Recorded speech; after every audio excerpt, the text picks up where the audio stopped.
Hi guys, this is Carolyn. You get to see me from a little different angle of my house and a little different attire. I'm not heading to the gym today, but I did want to take just a few moments today and share a few things with you, answering some questions and following up on some conversations that I've had lately about immune systems and taking care of ourselves. This one's not about supplementation today though. Except for me to briefly tell a story, if I can get it in real brief. Let me see if I can do that. When I was in my mid-30s or so, I went on a diet pill, appetite suppressant, and it was sold by a vitamin company, and it was very, very high in the herb ephedrine, and it was kind of like legalized speed, and I just felt kind of manic, and I was always, my sister-in-law and I would call each other and say, it's only 9 o'clock in the morning and I've already scrubbed the kitchen floor with a toothbrush, and we'd have like this list of a dozen things we'd done before 9 o'clock in the morning, and we were just so hyper high all the time. After a short time, that was taken off of the market, and it was a really high dose anyway, and we were sad to see it go because we were getting so much done, we were being so productive.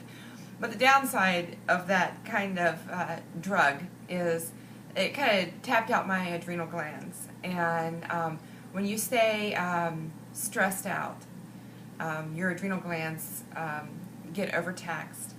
And the downside is you start having problems with chronic fatigue. Yes, problems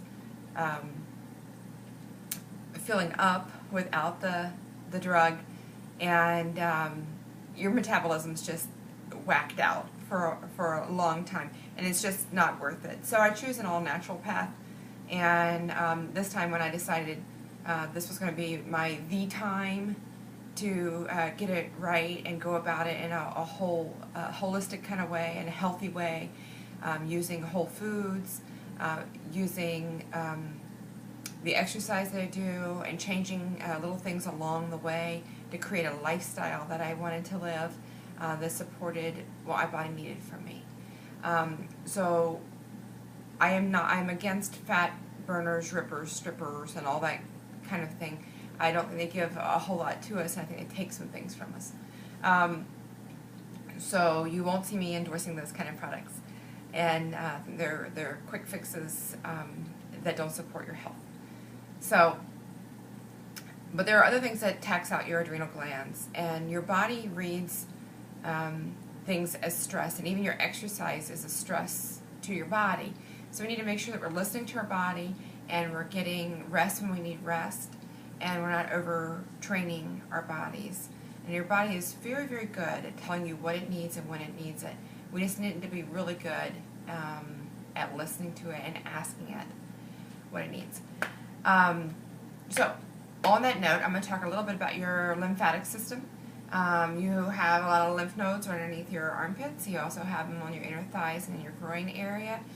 And people who are runners usually stay a little healthier because the jogging nature of what they do jostles through the lymphatic system and helps keep the lymph flowing freely. The more sedentary you are, the thicker your lymph is, and the less flow that you have, and the more likely you are to have problems with illnesses.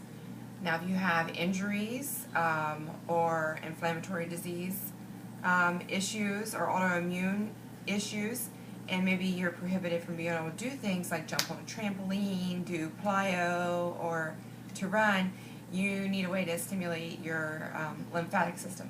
And a very good way to do that is with an all-natural brush. This is all-natural bristles, and maybe you've heard of dry brushing. I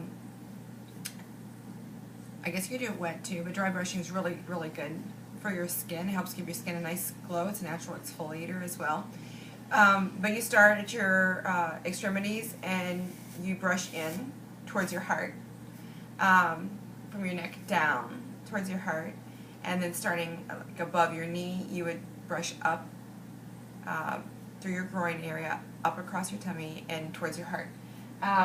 You can also use like massaging motions in areas that need a little extra attention. So there's an idea for you to help keep that your lymphatic system working properly, help keep you healthy. You also want to make sure that you're drinking plenty of water. I know some people say, well, I don't need 100 ounces of water, and maybe you don't. Maybe 80 ounces is just fine for you. But the harder you exercise and the more often you exercise, more frequently you exercise, the more water your body needs. So someone who does a lot of weightlifting and does some cardio or high intensity interval training, 100 ounces may be low for them. They may need 123 ounces of water a day. So I'll leave that up to you, how many ounces you should be drinking, but you need to be drinking plenty of water. So the other thing people have been asking me about, talking to me about, is sugar and comfort foods. So when you're stressed out, my last video talked about not stress eating, but we have those needs of needing to feel comfort, and there are ways to comfort yourself that have no calories in them. I am enjoying a very calorie-free, comforting evening. I have my favorite chairs, my favorite little nook. This is my prayer, my reading nook in the house, and I commonly sit here in the morning and read my Pray Fit. Have a little devotion time, do my exercise from Pray Fit, and this is my quiet space. But today, it's in the evening. I've been out shopping today, getting ready for pre-birthday shopping, and enjoying my day with a friend. Today I'm enjoying a sugar-free evening.